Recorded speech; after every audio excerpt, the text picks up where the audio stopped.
Hi everyone, thank you for watching. If you haven't seen part one, you may want to watch that before you listen to this. In my last talk, I spoke about freedom and how we don't need to live tied down by negative things. And today I want to talk about one of the massive freedom snatchers, not only in our time but throughout history. I attended a local gym one day and I started a chat with a man who was exercising. It soon became evident that he was an ardent football fan. It was his life, it was his God. And I kind of explained, oh, all I really watch is tennis.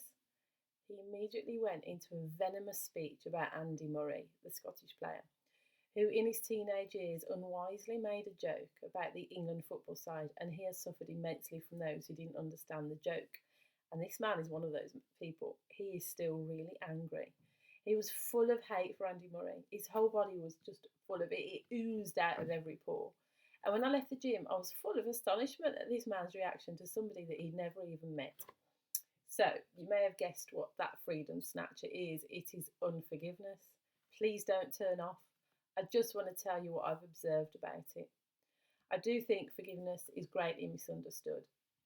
I am sure that you've heard the quote, not forgiving someone is like taking poison and hoping that the other one dies, that the offender dies. But what if you feel you can't forgive? Some people do believe that it's impossible. Have you ever considered that forgiveness is a choice, it's not a feeling? Have you ever considered that if you wait to feel like it, you're never going to do it? And who on earth can stop you from choosing to forgive except yourself? Personally, I've had to learn this on a really deep level. I did have my heart completely broken once. If you've never had it happen, it might be hard to understand, but believe me, it really is awful, and you cannot heal yourself from that. I have got a story, which is for another day, about how I was healed. But for now, my story is about forgiveness. You see, I chose to forgive that person who had hurt me so badly. Did I want to? No.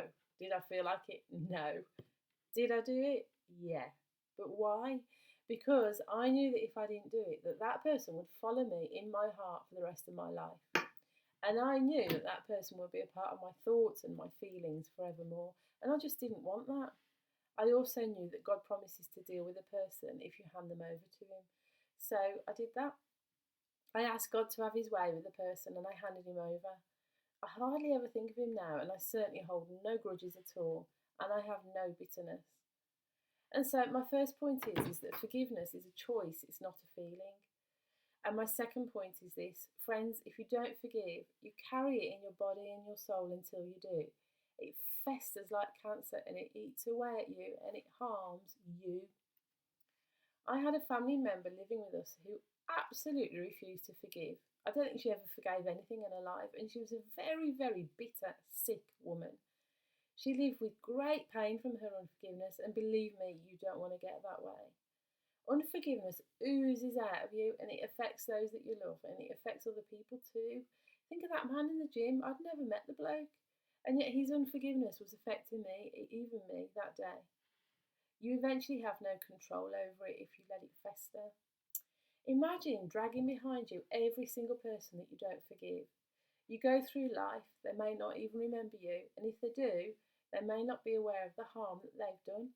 And some of them are changing just like you, so the person that you're dragging is a memory of how they used to be, not how they are now. But you will be pulling them, dragging them behind you, weighing you down, while they often get off scot-free, not knowing that you're dragging them.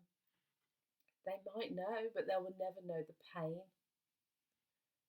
You are, of course, dragging a memory, not actually them, and it is a bitter one. And so today I'll give you this. Number one, forgiveness is a choice, it's not a feeling. I do say it is one that you have to keep doing over and over again. So at the beginning I had to forgive every minute of every hour, and then it was every few hours, and then it was every day or so, and then it was every week and every month.